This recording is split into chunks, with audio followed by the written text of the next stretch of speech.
Hi అండి, ఈరోజు మనము వంకాయ పచ్చి పులుసు ఎలా చేసుకుందాము చూద్దాము. నేనైతే ఇక్కడ 2 తెల్ల వంకాయలు తీసుకొని ఇలా స్టవ్ మీద స్టాండ్ పెట్టి ఇది నల్లగా మారే వరకు సిమ్లో పెట్టి బాగా కాల్చుకోవాలండి. చూడండి, ఈ విధంగా ఇలా సిమ్లోనే పెట్టి కాల్చుకున్నాక ఇలా నల్లగా అవుతుంది. ఇంత నల్లగా అయ్యే వరకు మనము కాల్చుకోవాలి, ఎందుకంటే లోపల అంతా పచ్చిగా ఉంటుంది కదండి, అదంతా బాగా ఉడుకుతుంది. ఈ వంకాయ పచ్చి పులుసు చాలా బాగుంటుందండి. కాలాక వీటిని ఒక ప్లేట్లోకి తీసుకొని చల్లారనివ్వాలి. ఆ తర్వాత మనము చింతపండుని ఒక బౌల్లో తీసుకొని దాన్ని వాష్ చేసి పక్కన నానబెట్టుకోవాలి. అలా కడిగేసి అంత బాగా పక్కన నానబెట్టుకోవాలండి. ఇంతలోపు వంకాయ చల్లారిపోయి ఉంటుంది.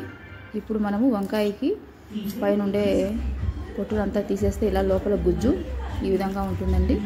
వాటిని మనము బాగా మెత్తగా మెదుపుకోవాలండి. చేత్తోనే ఇలా మెదిపితే మెదిగిపోతుంది.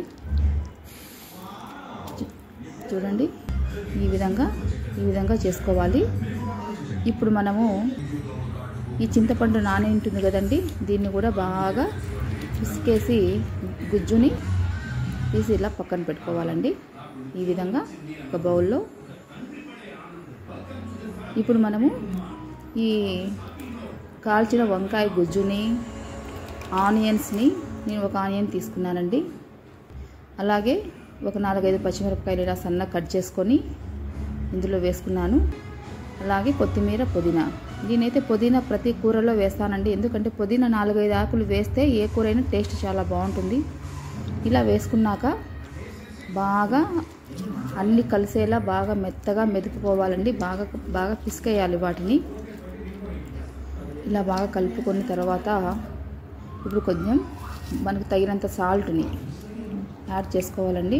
సాల్ట్ని కూడా వేసి బాగా మనం మెదుపుకోవాలి. చూడండి, ఈ విధంగా పచ్చిపులుసు చూడండి, చూడడానికి ఎంత బాగుందో. ఇప్పుడు మనం ప్యాన్ పెట్టుకొని దాంట్లో తగిన ఆయిల్ పోసుకొని హీట్ అయ్యాక పోపు దినుసులు వేసుకోవాలండి. తెల్లగడ్డ, కరివేపాకు, జీలకర్ర, ఆవాలు కొద్దిగా వేసుకొని పోపుని బాగా వేయించుకోవాలండి. ప్లీజ్ మీకు ఈ వీడియో నచ్చితే ప్లీజ్ లైక్ కొట్టండి, కామెంట్ చేయండి, అలాగే సబ్స్క్రైబ్ చేయండి. ఇప్పుడు చూసారా, ఈ పోపు వేగాక ఈ పచ్చి పులుసు రసాన్ని పోపులో వేసేసి 2 నిమిషాలు సిమ్లోనే పెట్టి అలాగే పెట్టుకోవాలండి. మరి ఉడకకూడదు, మనం దాన్ని ఉడికించుకోకూడదు. ఒక 2 మినిట్స్ పెట్టేసిన తర్వాత మళ్ళీ బౌల్లోకి ఇలా పచ్చి పులుసుని తీసుకోవాలండి. చూసారా, చాలా అంటే చాలా బాగుంటుందండి పచ్చి పులుసు. ఒక్కసారి ఇలా చేసుకొని చూడండి. మనము ఎన్ని కూరలు చేసుకున్నా సైడ్ డిష్గా ఈ పచ్చి పులుసుని మనము తయారు చేసుకున్నామంటే ఇంకో ముద్ద ఎక్స్ట్రాగా అన్నం మనము తినచ్చు. చాలా అంటే చాలా బాగుంటుందండి. చూసారా.